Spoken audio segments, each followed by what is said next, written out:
Tenang terus jadi satu, biar di telapak kakimu halus dan kuat melaju,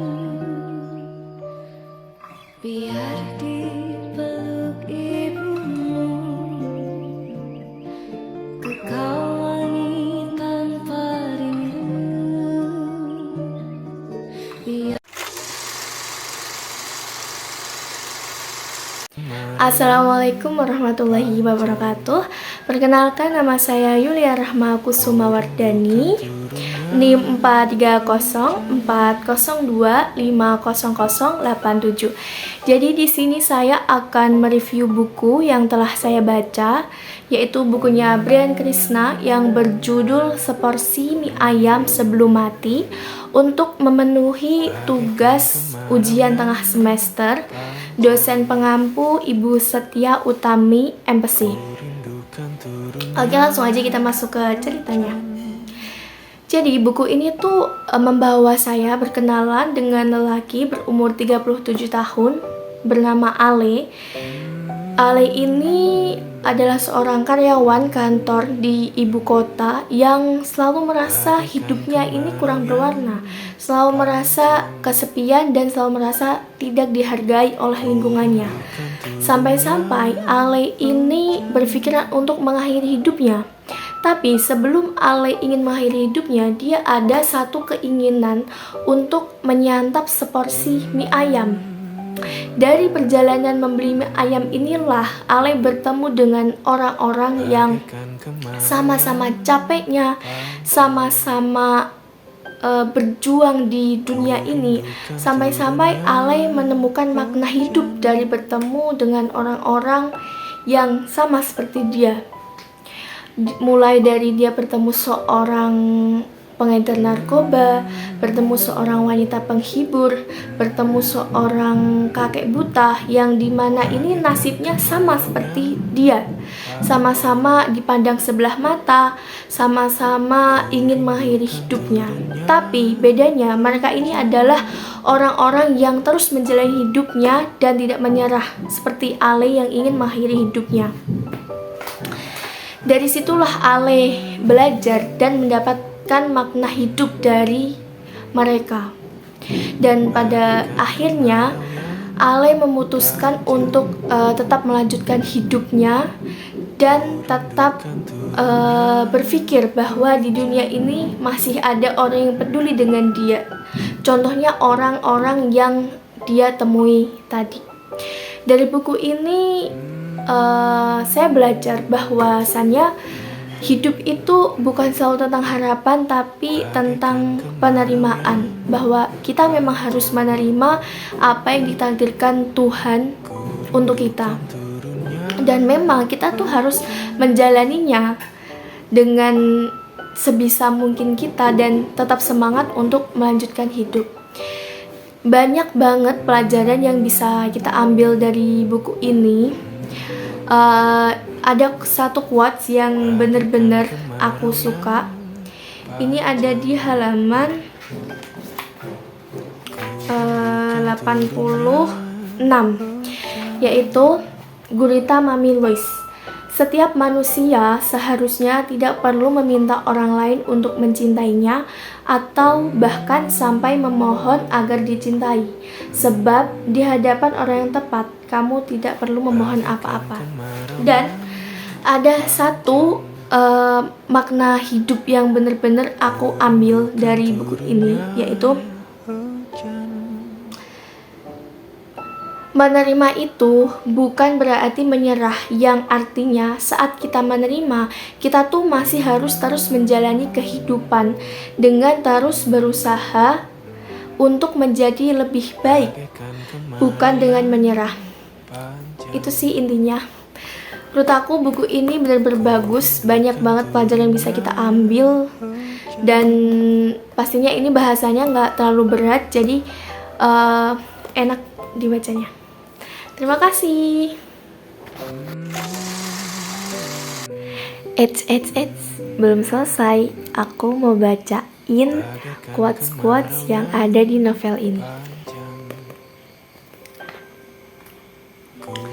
Yang pertama ada di halaman 66, yaitu Ale, sang tarung beceng. Justru di tempat paling tidak manusiawi ini, untuk pertama kalinya aku merasa dimanusiakan. Terkadang kamu justru bisa menemukan harta karun di tempat yang tidak pernah kamu sangka-sangka sebelumnya. Jadi terkadang kita itu emang nggak boleh ya memandang sebelah mata orang yang buruk di mata orang lain. Tapi kita kan tidak tahu latar belakangnya seperti apa gitu. Oke, lanjut quotes yang kedua. Ini ada di halaman 114, yaitu seloyang kue pandan hijau. Kadang semua hal bisa berakhir begitu saja. Meskipun kita sudah berjuang dengan sekuat tenaga, ada beberapa hal yang harus berakhir dan kita cuma bisa menerima. Ya, memang kadang kita cuma bisa menerima. Lanjut quote selanjutnya. Ini ada di halaman 132, yaitu 500 perak bolu kukus. Kita hidup di dalam masyarakat yang memandang bahwa kebahagiaan adalah sebuah kewajiban dalam menjalani kehidupan. Dan itulah yang justru sering membuat kita merasa tertekan. Orang-orang dipaksa untuk terus mencari kebahagiaan tanpa diajari bagaimana caranya hidup sambil membawa kesedihan. Tapi memang sih terkadang orang-orang di sisi kita itu selalu bilang, kamu tuh harus kuat, kamu tuh harus bisa, kamu tuh gak boleh menyerah. Padahal capek itu wajar. Lanjut quote selanjutnya, halaman 154, yaitu Pendring. Hidup itu paradoks. Untuk bisa sembuh, kamu harus merasakan sakit dulu. Untuk bisa mengenal kedamaian, kamu harus berperang dulu. Untuk bisa mengenal apa itu bahagia, kamu harus pernah sedih dulu. Untuk bisa bangkit melawan, kamu harus jatuh kalah dulu. Ya, memang hidup itu emang paradoks ya. Quote selanjutnya ada di halaman 172, yaitu kerupuk bangka orang buta. Jangan lupa untuk memberikan apresiasi kepada dirimu sendiri. Hidupmu itu sudah sulit. Jangan paksa kakimu untuk terus melangkah. Cobalah sesekali beristirahat, sesekali pergilah keluar. Hargailah pencapaian di hidupmu, meski itu hanya pencapaian kecil, sebab kamu memang pantas untuk itu. Jika sedang lelah, kamu boleh marah dan meluapkannya, jangan ditahan terus. Ya, memang kita itu harus self reward untuk diri kita sendiri dan selalu bangga atas pencapaian kita ya. Ini quotes terakhir, yaitu ada di last part. Ini di halaman 198, yaitu seporsi mie ayam yang terakhir. Aku belajar bahwa kunci untuk bertahan hidup bukanlah selalu berpikir positif, tetapi mempunyai kemampuan untuk menerima. Menerima jika tidak semua hari akan berjalan dengan baik, tidak semua rencana akan berjalan lancar, tidak semua orang akan berlaku baik ketika kamu baik kepada mereka, dan itu semua tidak apa-apa.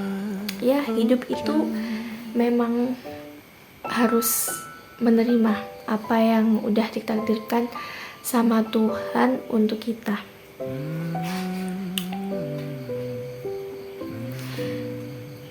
Dan buku ini emang ngajarin makna hidup banget sih buat kita, apalagi di era sekarang. Pokoknya bagus banget, harus baca sih, harus baca.